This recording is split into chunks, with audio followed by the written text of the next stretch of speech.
Kohlenhydrate diskutieren. Ein Kohlenhydrat ist ein organisches Makromolekül, was bedeutet, dass es ein großes Molekül ist, das das Element Kohlenstoff enthält. Der Hydratanteil von Kohlenhydraten bedeutet, dass es auch die Bestandteile Wasser, Wasserstoff und Sauerstoff enthält. Kohlenhydrate enthalten diese Elemente immer im Verhältnis von einem Kohlenstoffatom zu 2 Wasserstoffatomen zu einem Sauerstoffatom. Denk darüber so: Alle Kohlenhydratmoleküle haben immer gleich viele Kohlenstoff- und Sauerstoffatome und auch immer doppelt so viele Wasserstoffatome. Warum sind Kohlenhydrate wichtig? Kohlenhydrate sind die Hauptbrennstoffquelle, aus der alle Lebewesen ihre Energie beziehen, aber Kohlenhydrate haben nicht immer die gleiche Gesamtstruktur. Sie werden aufgrund ihrer chemischen Struktur entweder als einfach oder komplex klassifiziert. Alle einfachen Kohlenhydrate sind Zucker, die als Saccharide bezeichnet werden.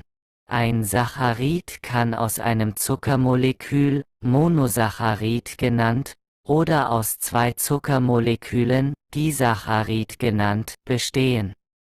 Ein Beispiel für ein Monosaccharid ist der Zucker Glucose. Es ist ein Monosaccharid, weil es aus einem einzigen Zuckermolekül besteht. Einfache Zucker wie Glucose sind die schnellste Energieform, weil ihre Zellen sie leicht abbauen können.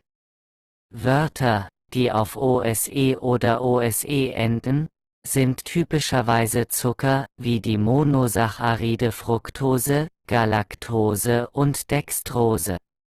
Wie Glucose sind diese Monosaccharide allesamt einfache Zucker, da sie aus einem einzigen Zuckermolekül bestehen.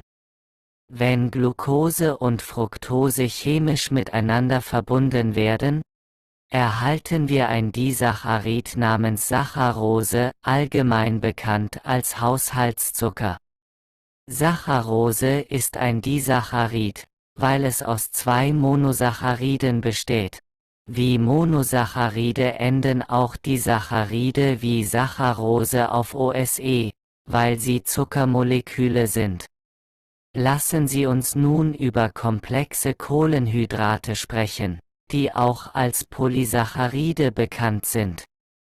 Polysaccharide sind sehr lange Ketten aus mehreren Monosacchariden, die chemisch miteinander verbunden sind. Ein ganzes Polysaccharid wird als Polymer bezeichnet, während jedes einzelne Monosaccharid in dieser langen Kette bezeichnet wird.